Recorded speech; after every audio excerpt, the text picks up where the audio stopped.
Playing for Keeps, presented by Jiffy Lube. With the voice, Milt Thompson. Delivering the best of sports programming. Interviews with top celebrities. And the answer to the question, where are they now? And now, Milt Thompson, Playing for Keeps. Good evening, everyone, and welcome to Playing for Keeps. I am your host, the voice, Milt Thompson. Join us every Friday night, 9 p.m., right here on WHMB Channel 40. Thank our great sponsors, Jiffy Lube, Bleaky Dillon Crandall, also the people out at East Spot Spas, and also the folks over there at Hope Training Academy.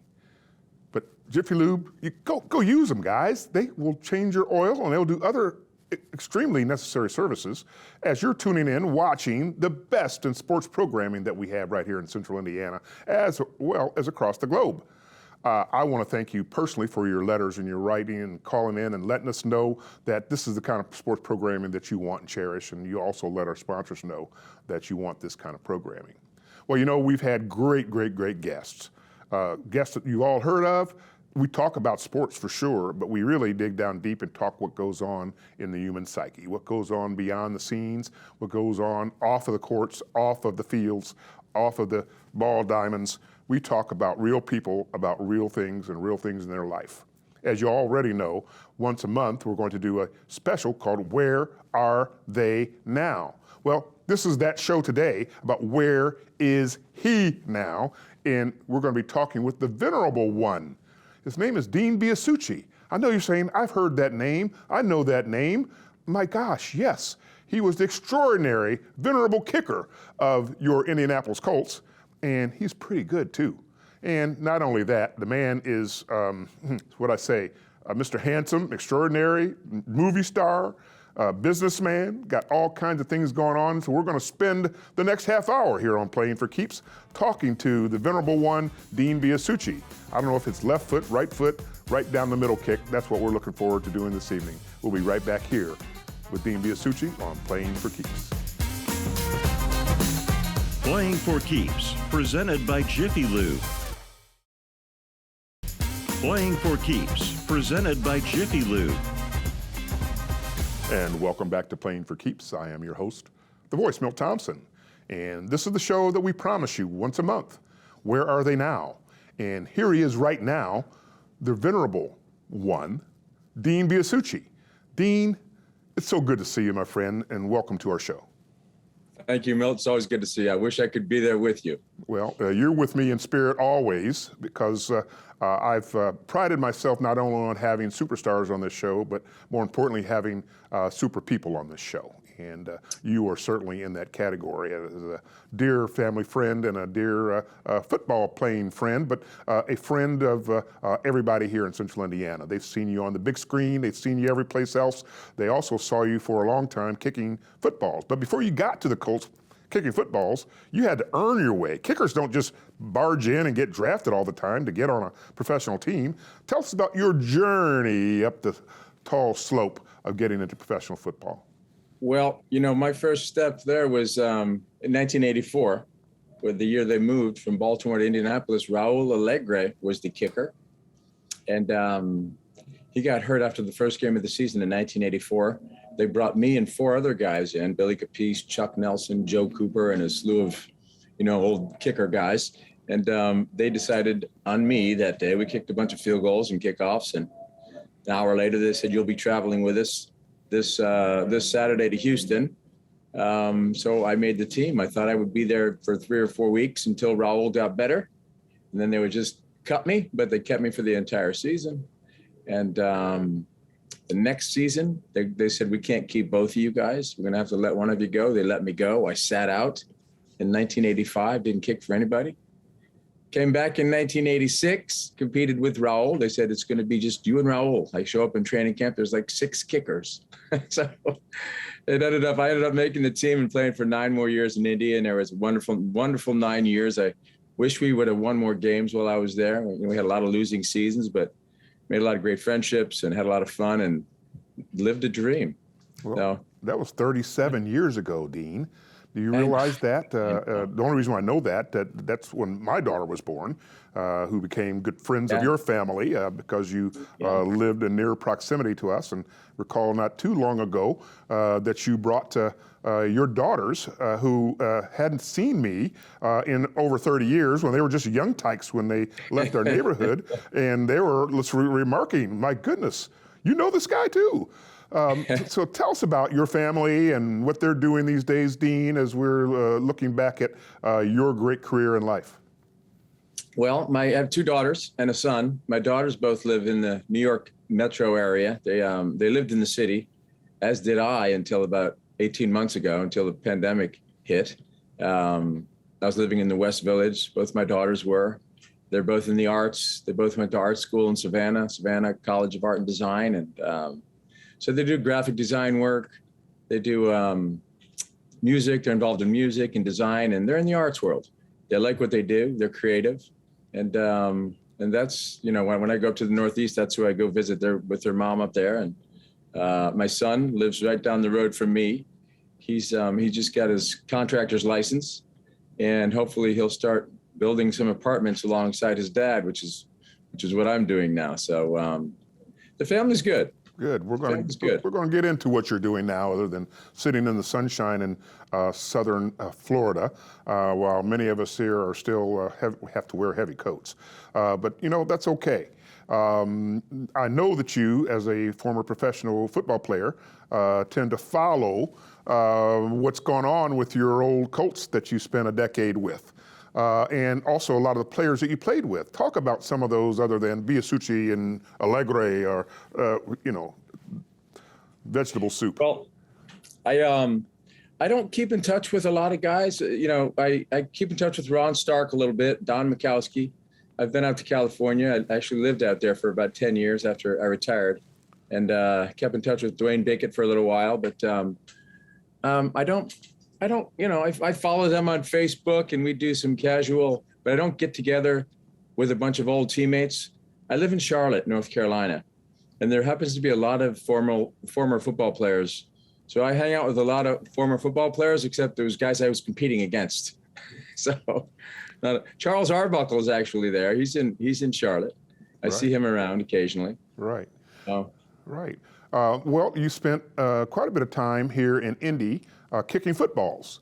That's a lonely job sometimes and can be out on an island. Tell us about the makeup and the mentality of someone who's kicking footballs professionally. Well, it is a lonely job. You do feel like you're out on an island sometime, but it's critical that you have a snapper and a holder, and you're all, you're not out there by yourself. You have to. It's a mechanism that has to work. Those three things have to all be happening, and but it's a little lonely. There's no in between. It's either good or no good. Is that a pretty good kick, or it's black and white. It's almost, but not almost as good enough in this game. Yeah, that's right. You got to make them. Well, there's this myth out there that maybe some kickers aren't athletes, but that most kickers truly are athletes and come from an athletic background. Tell us about your collegiate career and you being an athlete and very athletic. I know of your athletic prowess. When I took you out to the country club golf course one time, I said, "Who's that guy hitting that ball?" Like boom, 300-yarders. So tell us a little bit about your makeup and background and athleticism and how did kicking become a thing? Well, I'm down here in South Florida right now. This is where I grew up. I've got friends and family down here. Soccer was big down here 50 years ago, 45, 50 years ago. Soccer was big. I know it's big in different parts of the country right now, but 50 years ago it was big. And I grew up playing soccer between Miami and Fort Lauderdale, a little town called Miramar, Florida. And I was a pretty good soccer player. I ran track, soccer, football, and I guess the thing I excelled the most in was soccer. And when I played on the football team, I was a wide receiver, a linebacker, and the kicker and the punter. So I was always the kicker on the football team. And linebacker? Seriously? linebacker, not in high school, but growing up in the Pee Wee leagues and all that. Gotcha. Yeah, you play both ways when you're a little kid, You go You all play the everything. time, right? But once I got to high school, though, I was a pretty good wide receiver.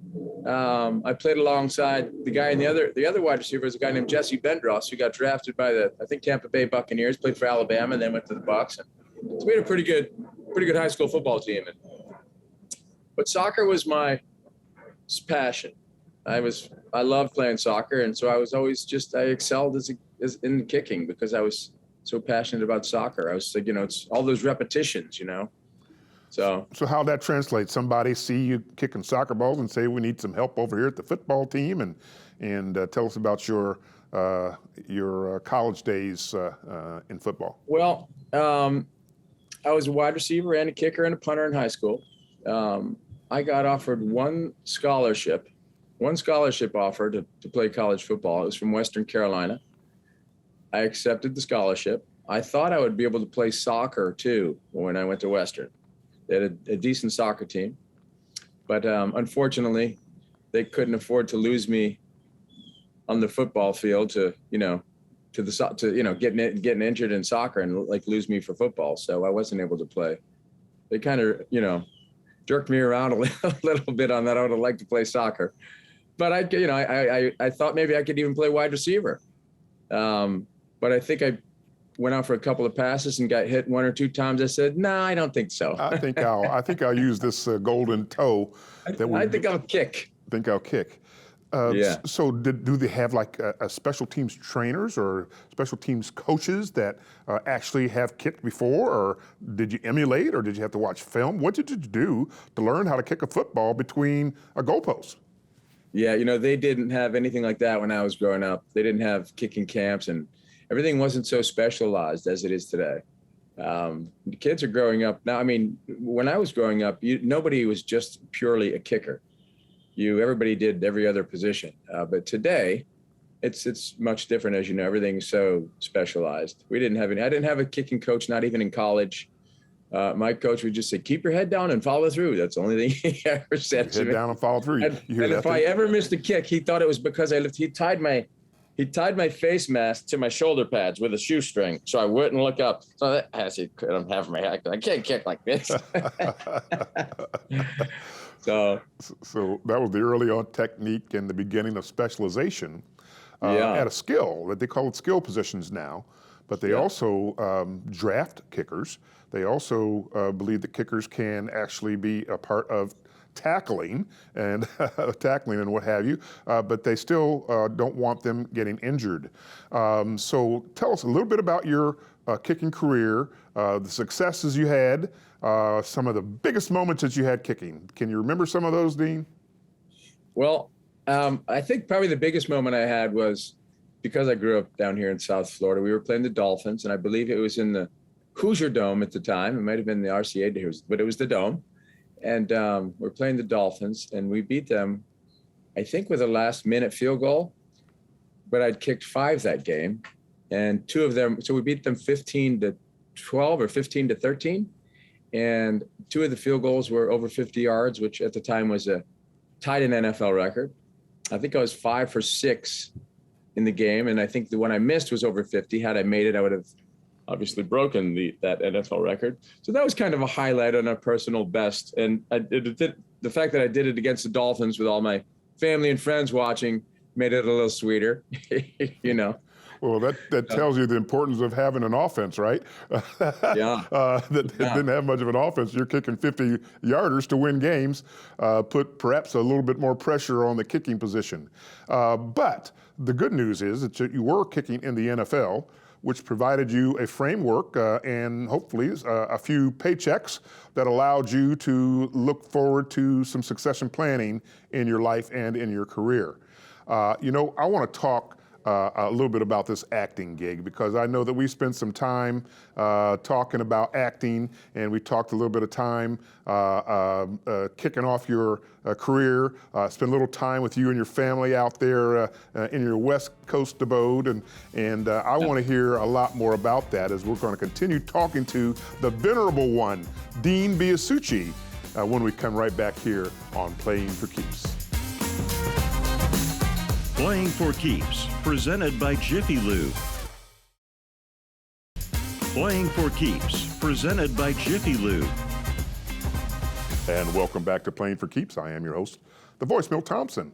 Thank you, sponsors, and thank you, folks, for watching every week here as we try to deliver, we actually deliver the best in sports programming, not only around Central Indiana, but really across the globe. And once a month, we have a segment we call Where Are They Now? And that's the segment this week. And that is with the venerable one, Dean Biasucci, former kicker for the Indianapolis Colts, and many of you remember him when they had to rely on his toe in order to win games back when the offense wasn't quite putting up enough points. But we were fortunate enough to have Dean do that. Well, Dean was here when Dwight Freeney was entered into the Hall of Honor and Ring of Honor, and Dean had a chance to visit with me, visit a couple of my clients and some of the technology companies, and we also got to invite him over for a little breakfast and a Bloody Mary at my home, and we were talking. It happened to be the year that Adam Vinatieri was having a struggling year, his last year there. I finally got enough courage to ask Dean. I said, Dean, have you had a chance to talk to Adam Vinatieri? And he kind of smiled and looked over me and says, Milt, have you talked to Tiger Woods? I had to drop the mic. He said, Milt, what can I tell the GOAT? What are you going to tell someone who's the greatest, even if you shared that craft with them over some period of time? So the point is that there is something that goes on between the ears of professional athletes that doesn't quite go through the ears of we normal people. And we really respect their viewpoint on other professionals. And Dean, that one caused me to think a lot about you. Well, you went on from there. We spent some time with you and your family out on the West Coast. And you got into an acting career. You did some acting locally, and that blossomed into actually the big screen and some other deals about producing, and you were around Hollywood all of a sudden. So tell us about that progression from professional football to the big screen. Well, I was a theater major in college. So when I started playing for the Colts, I'd do theater there in the off seasons, and I did Julius Caesar at the IRT, 6 characters in search of an author at the IRT, and one off season, a couple off seasons actually, I went to New York City and I took acting classes at the Lee Strasberg Theater Institute, and had a lot of fun. Went to some auditions, but that was kind of the beginning of, this is what I really want to do when I retire. And when I stop playing football, this is what I'm going to do. Had a lot of great experiences. I'll share with you a couple, just people I met along the way. I used to go to this restaurant called Elaine's. It's no longer in New York City, but it was a place where everybody you knew went to Elaine's. There's a song in Billy Joel has a song, and the people that you know at Elaine's.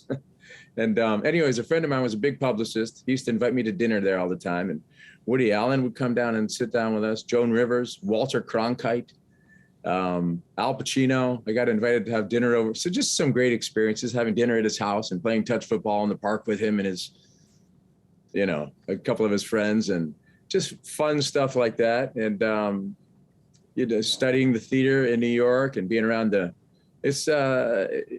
it in California. I was out there for 10 years. I maybe did about 10 movies, and I did something in ER and the West Wing. And I loved the acting part of it. I loved being around actors and creative people.